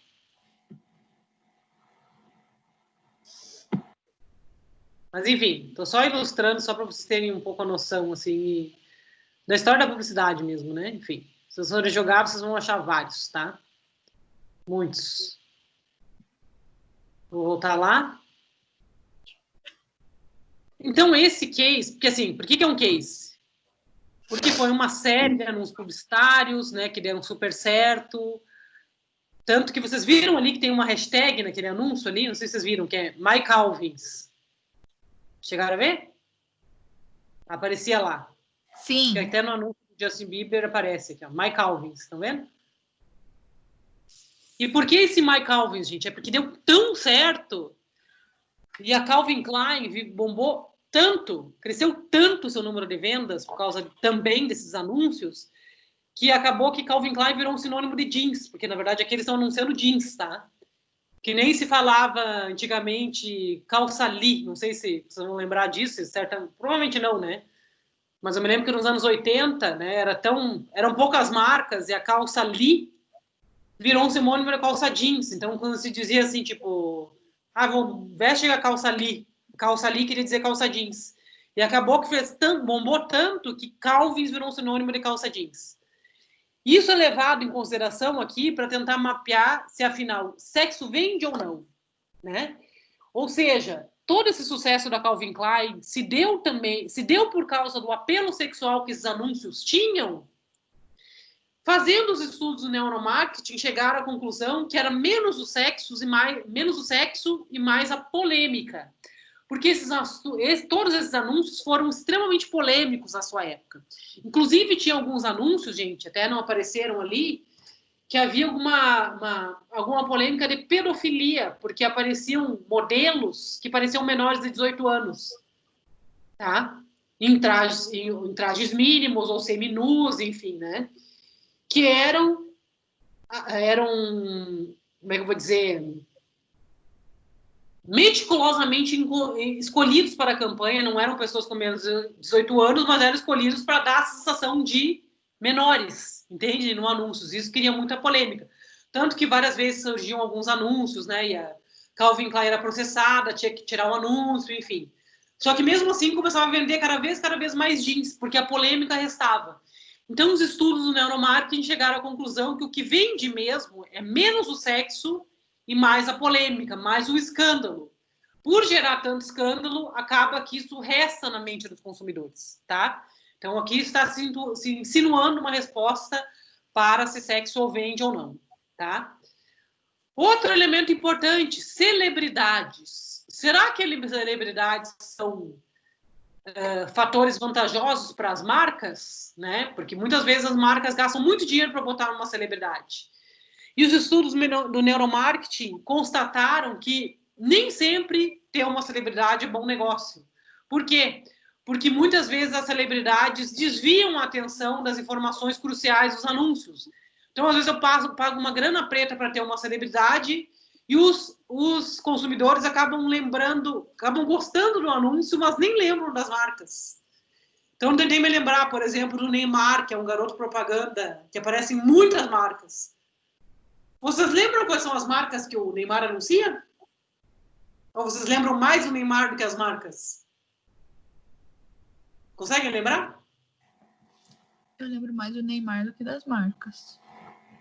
Outra pessoa que eu me lembro de uma época que a gente ligava a TV e tava só ela, Ivete Sangalo. Vocês conseguem lembrar quais as marcas que a Ivete Sangalo anuncia?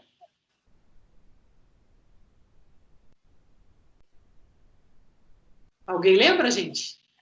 Não lembro de nenhuma. Nenhuma. Uh-uh. Eu me lembro da Piracanjuba lá, porque ela fica falando Piracanjuba. Ah, é verdade, que a Bruna Marquezine faz também. Isso eu já não lembrava. Eu lembro que ela faz alguma de celular, mas eu não sei se é a TIM ou a Vivo. Eu acho que é a Vivo. Eu já não sabia. Né? Então, olha que interessante, né? Essa situação. É a Vivo? É. E ela já fez da Bombril também. Eu lembro que tinha uma dancinha dela. Então, olha as coisas que os elementos talvez que vocês vão lembrar. Então, o neuromarketing constatou isso, que às vezes eu colocar celebridades não é jogo, né? Com o perdão do trocadilho ali com o Neymar. Por quê? Porque às vezes a mensagem acaba ficando em segundo plano. Então, eu me lembro mais do Neymar do que aqui nessa propaganda aqui, que aparece aqui, que o anunciante é a Gol, Companhia Gol. Olha só. Talvez vocês não lembrassem. Outra questão interessante, tá? Que o neuromarketing associa consumo e sobrevivência.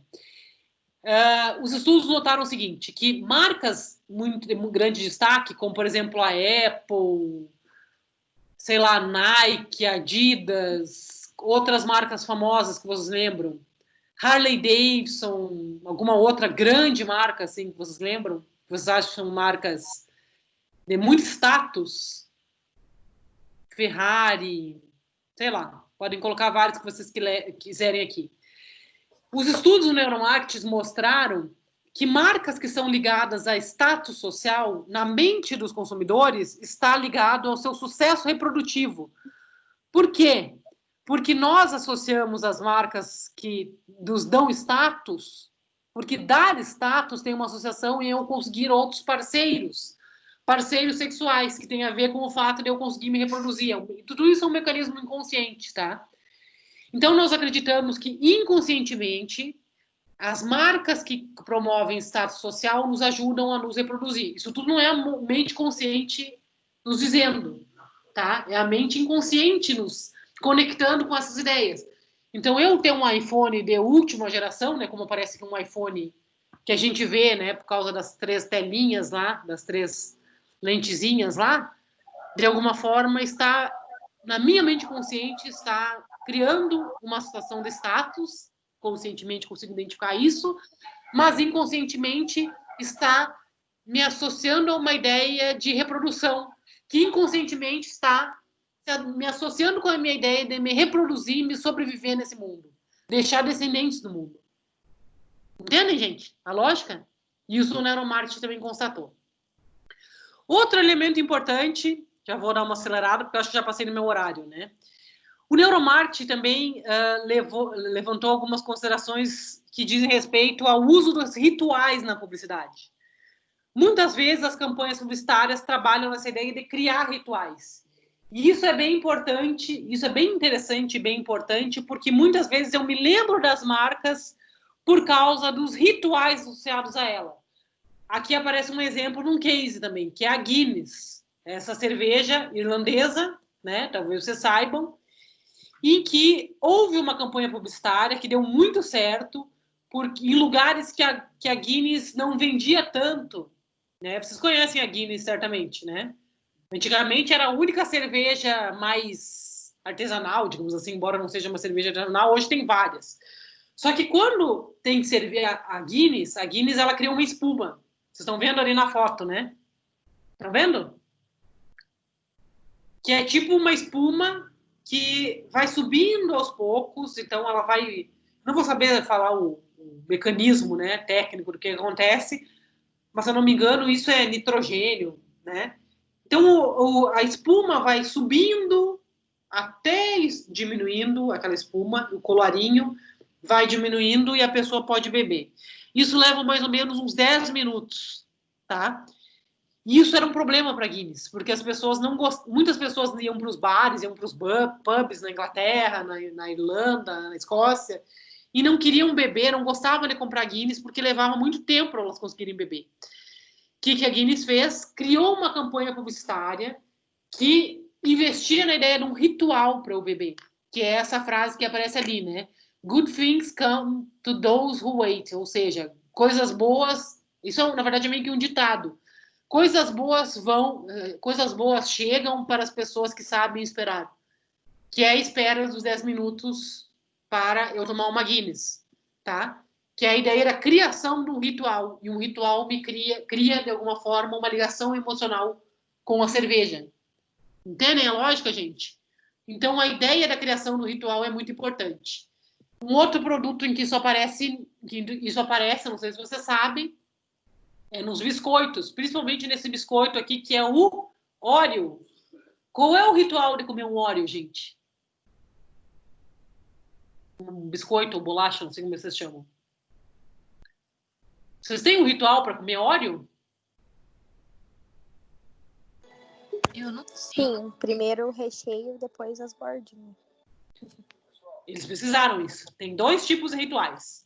Algumas pessoas, eles pegam, vou fazer até uma mímica aqui, pegam um biscoito, abrem, comem o recheio, depois comem a bolacha. Outras pessoas pegam, comem o recheio, mergulham no leite e tomam, tá? Isso criou um ritual Oreo, muito explorado também nas campanhas publicitárias do Oreo, né?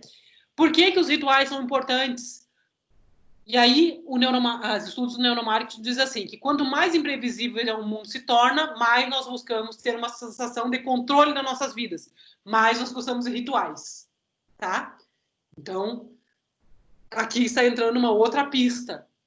Investir em rituais talvez seja um bom negócio para eu fazer uma marca ser lembrada. Certo? Aqui um outro exemplo que eu tinha aparecido lá no Kahoot, né, semana passada, para vocês. Às vezes é meio que acidental a coisa. Por exemplo, quando a Nestlé lançou o Kit Kat no Japão, deu muito certo. Por quê? Porque para eles criou uma espécie de um ritual também, porque ficou ligado a uma coisa meio mágica. Quando a gente fala em ritual, a gente está falando também a esquisito de magia.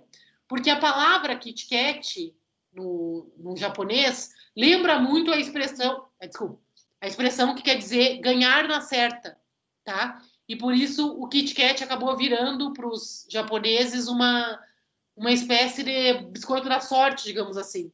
Tanto que deu super certo nos Estados Unidos, não, no Japão. Tem mais de 100 sabores de Kit Kat, como aparece aqui nessa tela para vocês, ó. Tem Kit Kat de pudim, Kit Kat de maracujá, Kit Kat de chá verde, Kit Kat de batata doce, de batata, de milho, castanha, de wasabi, de feijão. Imaginem, Kit Kat de feijão. Tudo isso tem no Japão, tá? Isso tem a ver com essa questão num quesito mágico, né? Por causa da palavra, como ela aparece. E isso nos leva a uma outra questão que o neuromarketing também vai analisar, que é bastante interessante, que é a relação que as marcas têm no cérebro. O mecanismo das marcas tem muita relação com o mecanismo das religiões no cérebro das pessoas. Então, eles foram fazer também uma pesquisa para constatar isso e constataram que sim, tinha uma conexão. No cérebro dos consumidores, as marcas têm um funcionamento muito semelhante ao funcionamento das religiões. E aí eles elencaram aqui os principais elementos de como funciona uma religião e notaram que esses elementos têm muito a ver em como funcionam as marcas nos cérebros das pessoas. E lembre-se que tem gente que é fã de marcas. Por exemplo, citem para mim uma marca que vocês acham que tem fãs. Que não é só um consumidor, não é eu vou lá e escolho, mas eu sou fã, tem fã de uma marca. Consegue lembrar em alguma?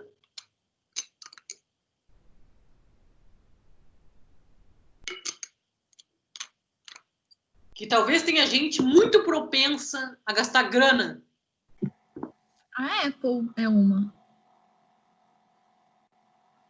Qual? A Apple? A Apple, sim. A Apple com certeza tem fãs. Tem um nome, né, para esses fãs. Como é que era os... Como é que era o nome? Sabe o que eu tô falando? Vou até pesquisar aqui.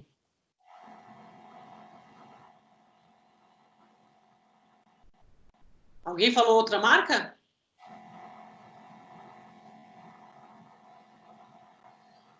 A Amanda, eu acho que ia falar. Mas não continuou falando. Eu ia falar Nike, Adidas, que... Nike, Adidas. Sei lá, acho que com tênis talvez mais do que com a própria roupa. Mas a gente vê que quem usa normalmente tá, tipo, com o look completo da marca, estampando a marca. Então, né, assim... Bastante, né? Roupas. É. Sim, sim. Por isso que eu coloquei também a imagem da Nike aqui, né? Porque a Nike tem muito um quesito parece de fandom, assim, meio religião, né? Coloquei aqui pra gente ilustrar, tá? E aí os estudos do neuromarketing nos situam que os mecanismos das marcas, das grandes marcas, principalmente, são muito semelhantes aos mecanismos das religiões. Vejam, olhem esses mecanismos aqui, eu queria falar para vocês, tá? Bem rapidamente. Para ilustrar, então, eu estou pegando um exemplo da Nike, que vocês podem pensar em outras marcas. Segundo os estudos das religiões, as religiões têm sempre certos elementos, como, por exemplo, o pertencimento. E as religiões e as marcas. Eu pertenço àquele grupo. Então, quando eu gosto da Nike, quando eu sou numa religião, eu pertenço a uma comunidade. Certo? Da mesma forma que quando eu sou fã de uma marca, é quase como se eu participasse num fandom daquela marca. Certo? As marcas e as religiões costumam ter uma visão clara de quem são elas. Outro elemento. Um poder sobre os inimigos. Já começaram a notar que, de alguma forma, as religiões e as marcas é quase como se tivessem nós e eles. Não é meio isso? Não daria para pensar que talvez quem é fã da Nike normalmente não é fã da Adidas. Ou não é fã da... Eu prefiro Nike a Adidas. Eu prefiro Nike a, sei lá, Reebok. Nem sei outras marcas. Tá? Apelo sensorial. Então, tem a ver também com o apelo à múltipla sensorialidade. Não só a visão, né? Mas talvez a audição. Talvez eu lembre um jingle, né, da marca. Alguma marca. Talvez eu lembre um aroma. Talvez o aroma da roupa. Fico pensando, né, lá nos estudos daquela minha colega que falou sobre netnografia, não sei se vocês ouviram lá, ela falava sobre os estudos que ela faz sobre as meliceiras, que são as fãs da Melissa. A Melissa tem um apelo sensorial do cheiro, né? Todo mundo que já usou a Melissa conhece o cheiro de Melissa, certo? Meninas que já usaram Melissa. Não tem um prazer no cheiro da Melissa? Tem um cheirinho gostosinho. Isso tem e tudo a ver com eles até passam aqueles perfumes, né? Tem o mesmo cheiro da embalagem. Sim, então... claro. Tudo pensado, né? Sim. Tem uma loja que eu estava lembrando que eu sempre... também, né, prof? Oi? Tem muita loja de roupa que faz isso também. Sim. Fica na loja, mais sobre isso.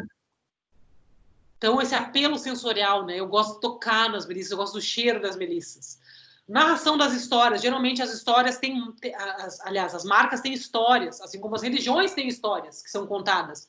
A grandiosidade, né, das grandes marcas, né? A Apple tem uma grande história. A Apple tem um mito. Concordam? toda a questão de como o Steve Jobs foi criar essa marca. O evangelismo, que tem a ver com eu catequizar outros seguidores. É essa a ideia, né? Da mesma forma que as religiões, né? Então, eu gosto da Apple, eu tento convencer os outros por que a Apple é melhor que o Android, sei lá, né? As grandes marcas, assim como as religiões, têm símbolos e elas também se fundamentam no mistério e no ritual, né? Em certos enigmas, certas coisas que ficam obscuras, como, por exemplo, vamos pensar no grande mistério de qual é a receita da Coca-Cola. Ninguém sabe, né? Todo mundo, de alguma forma, quer saber, né? Mas ninguém sabe exatamente qual é o segredo da Coca-Cola, porque ela tem esse mistério, né? Esse ritual, digamos assim, de situar o mistério do seu sucesso. Seguindo um pouco mais adiante, tá? Eu estou retomando aqui algo que vocês já sabem, né? E o neuromarketing também vai pesquisar um pouco o efeito das mensagens subliminares. Vocês já ouviram falar disso, né? Mensagens subliminares não é uma ideia estranha para vocês. Certo?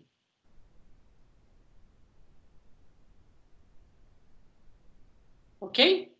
Ou nunca ouviram falar disso? Ouviram, né?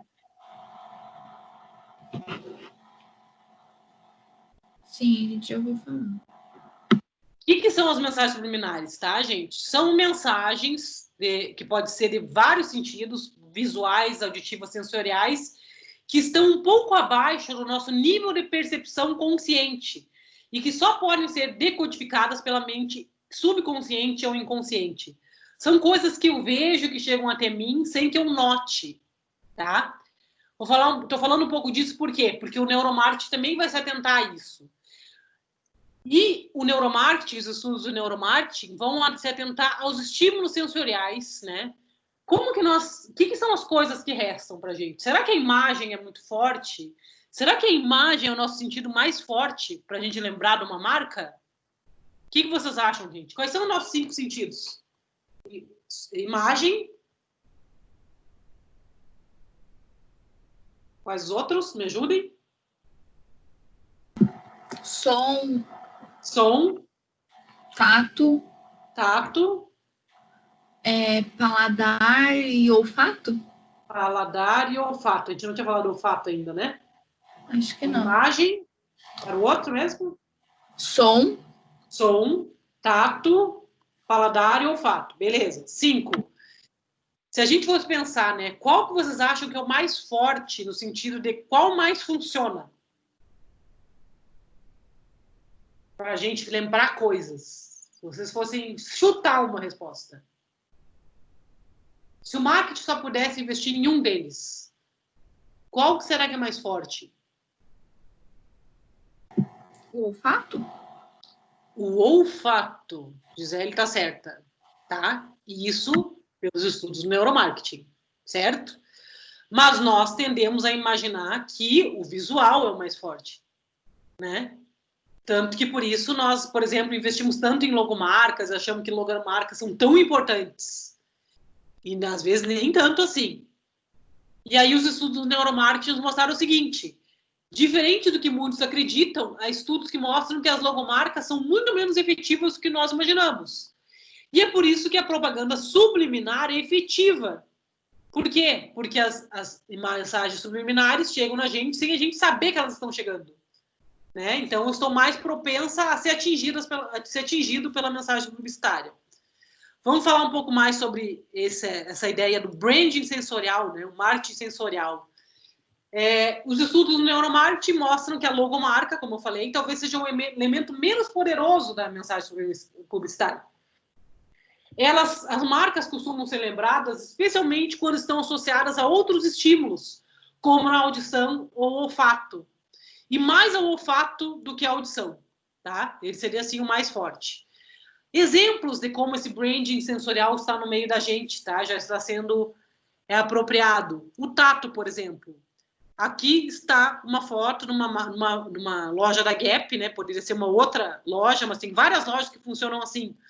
A Renner, a C&A, todas as marcas, essas lojas que nós entramos e nós conseguimos tocar nas roupas, gente. A Zara, alguma outra que vocês lembrem? Renner, C&A, Riachuelo, Marisa, Gap. Tem essas mesas que estão dispostas ali. Isso não é por acaso, gente, tá? Tem os manequins lá expostos, mas também as mesas estão colocadas para que os consumidores tateiem as roupas, tá? Para que tenham um contato sensorial com elas. Isso também estimula as compras, isso tem a ver com branding sensorial. A força do olfato, tá? No caso de todos os outros sentidos, segundo o neuromarketing, nós pensamos antes de agir, mas no caso do olfato, o cérebro reage antes de nós pensarmos, e por isso que o olfato é tão forte, tá? Diferente, talvez, a gente possa imaginar que a visão é mais forte, mas, na verdade, o olfato é mais forte no sentido de mais efetivo. E aí tem esse exemplo também, né, que em muitos supermercados, como eu falei para vocês, e aparecia isso lá no quiz do Kahoot, as padarias, isso é uma estratégia moderna, tá? Por isso que nem sempre acontece assim, aqui. Mas as padarias, muitas vezes, costumam estar na entrada. Agora eu me lembrei um exemplo, não, talvez tenha a ver, perto da minha casa tem aquele mercado Fiesta, tá? Não sei se vocês já foram, que fica na 15 de novembro, sabem? Não sei se vocês sabem, mas enfim, só um exemplo dali, não veio muito ao caso. Lá, como boa parte dos mercados, lá no fundo da padaria, tá? E agora eu me lembrei que recentemente eles instalaram uma pizzaria bem na entrada do mercado. Agora eles vendem pizza dentro do mercado. Isso colocaram na pandemia. Mas pizza para entrega, tá? E isso está bem na entrada. Então eu imagino que de noite, quando tu vai lá, deve ter um cheiro de pizza que te faz vontade, deve dar vontade de comprar pizza. E mais do que vontade só de comprar pizza, te estimula a fome, né? Porque eu entro no mercado, eu fico com fome, eu começo a comprar outras coisas. Mesmo que sejam coisas que eu não estava planejando comprar, tá? Isso tem a ver com brand sensorial também. E por fim, então, gente, já estendi bastante meu tempo, tá? Essa era uma grande introdução para vocês pensarem no neuromarketing. E eu deixo essa pergunta para vocês, que é uma pergunta retórica, né? Para a gente pensar sobre ela. Como usar tudo isso que vocês aprenderam hoje a favor das marcas, sim, né? Porque a gente trabalha a favor das marcas, sendo publicitários, mas também a favor dos consumidores, né? No sentido também de não manipulá-los a uma compra cega, uma compra inútil, digamos assim, né? Aqui nós entramos, talvez, no dilema ético, que é outra etapa para a gente pensar no neuromarketing. Ufa, falei muito. E aí, gente, alguma colocação, alguma pergunta que vocês queiram me colocar? Vou fechar aqui meus slides. Os slides estão disponíveis. Tinha aparecido umas respostas aqui, mas eu não estava vendo, tá, gente? Porque eu não estava com o chat aberto. E aí, gente, alguma pergunta, algum comentário? Alguma coisa que vocês nem imaginavam? Alguma coisa surpreendente? Alguma coisa que vocês já sabiam? Agora eu tô vendo o chat.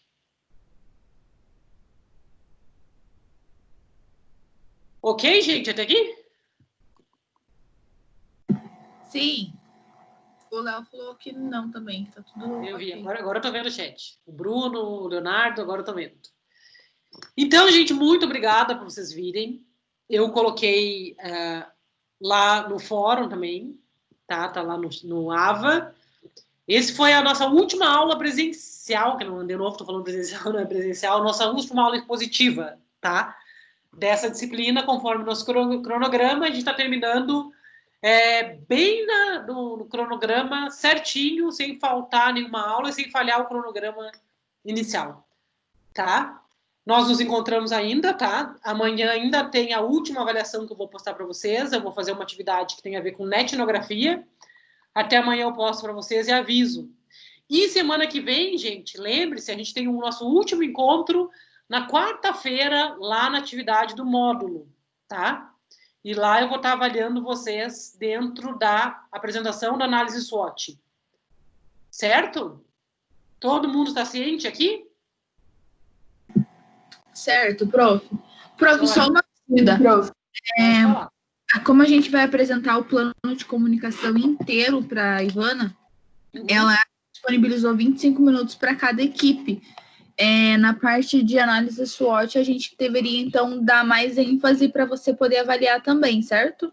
Se puderem, seria legal. Tá?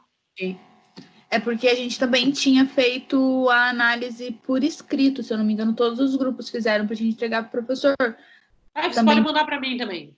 Eu vou carregar. Então, bem lembrado, Gisele. Então, vou fazer assim, ó, eu vou pedir para vocês me mandarem lá, tá? Eu vou abrir um tópico para vocês mandarem para mim também e vou avaliar conforme a apresentação dentro daquela apresentação do módulo. Ok. Beleza? Beleza. Isso? Mais alguma dúvida, gente? Que vocês tenham? Alguém quer falar alguma coisa? Não sei se alguém falou.